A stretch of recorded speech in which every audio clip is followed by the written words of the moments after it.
Renungan Harian Selasa 5 Juli 2022. Menabur dalam roh. Galatia 6 ayat 1 sampai 16. Salam sejahtera. Semoga kita makin sadar bahwa kalau kita menabur dalam daging, maka kita menerima upah kebinasaan. Tapi kalau kita menabur dalam roh, kita menerima upah hidup yang kekal. Seperti ungkapan dalam Galatia 6 ayat 8. Sebab barang siapa menabur dalam dagingnya, ia akan menuai kebinasaan dari dagingnya. Tetapi barang siapa menabur dalam roh, ia akan menuai hidup yang kekal dari roh itu. Apa yang kita tabur, itu juga yang akan kita tuai. Kalau kita melakukan perbuatan dosa, maka kita menuai akibat dari dosa tersebut. Allah dapat mengampuni dosa manusia, tapi akibat dari dosa pasti akan kita rasakan sendiri. Misalnya, orang berdosa karena merusak tubuhnya dengan sering mabuk, menggunakan obat terlarang, maka akibat dosa itu dirasakannya sendiri.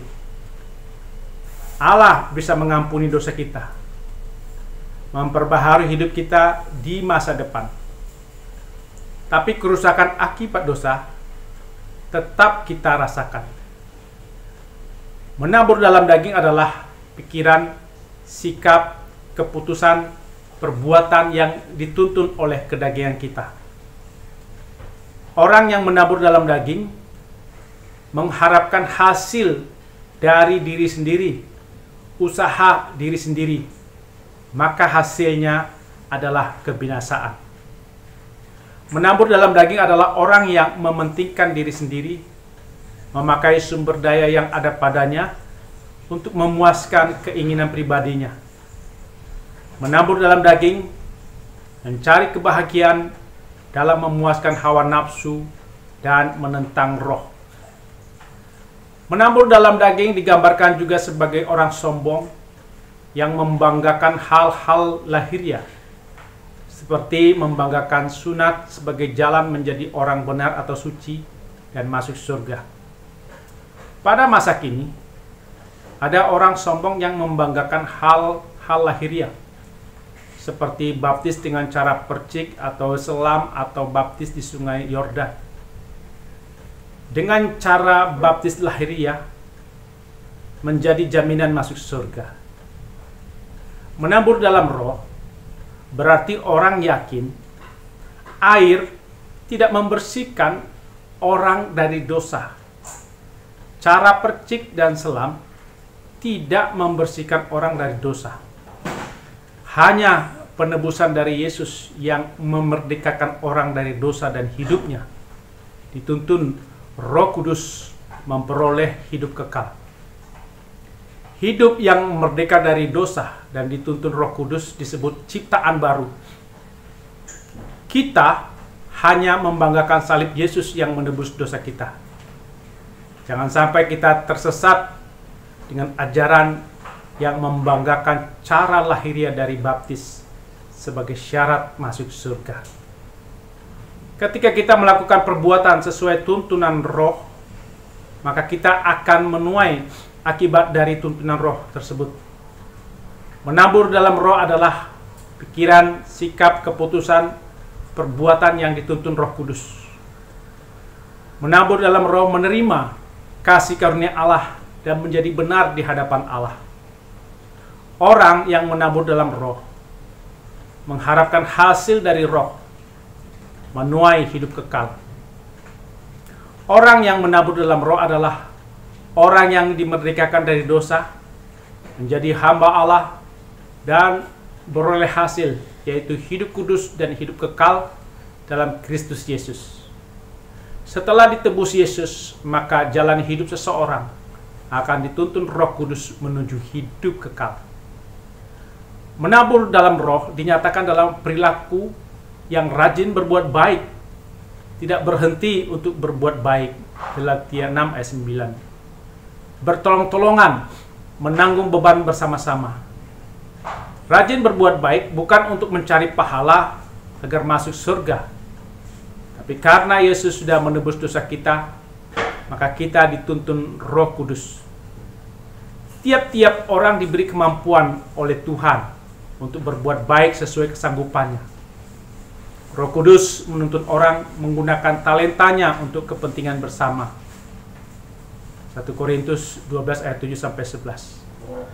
Ketika orang dikuasai kedagingan, muncul kebencian, dendam, marah, maka orang berhenti berbuat baik kepada orang yang dibenci. Oleh sebab itu, orang yang dituntun Roh Kudus telah menyelipkan kedagingan dengan segala kebencian, dendam, marah-marah, konflik, maka akan dimampukan untuk tidak jemu-jemu berbuat baik. Kalau orang berhenti berbuat baik, maka imannya menjadi lemah, bahkan meninggalkan Tuhan. Menabur dalam roh berarti orang memiliki kasih kepada Allah dan kasih kepada sesama, dan mewujudkan kasih dengan kebaikan, dan bersukacita ikut memperluas Injil serta mendukung pekabaran Injil.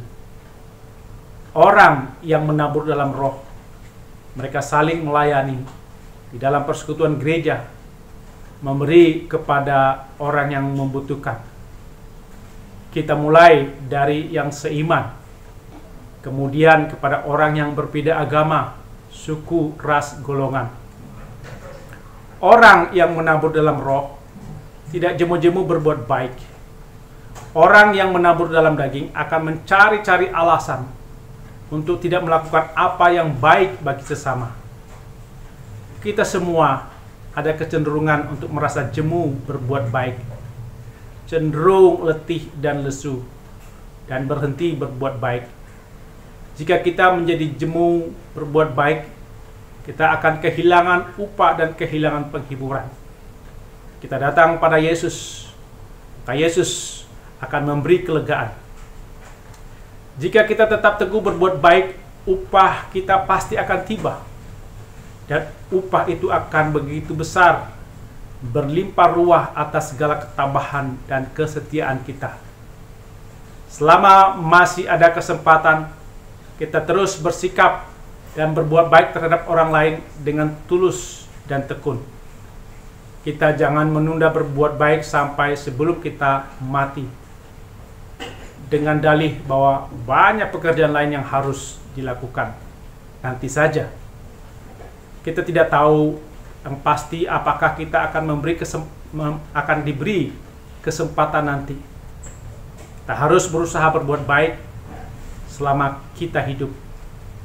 Apabila kesempatan baru datang, sejauh kita mampu, kita harus mengambil untuk berbuat baik. Allah sudah mewajibkan kita untuk berbuat baik kepada orang lain. Demikian pula Allah peduli dalam memelihara kita, memperlengkapi kita dengan kesempatan-kesempatan untuk melakukannya.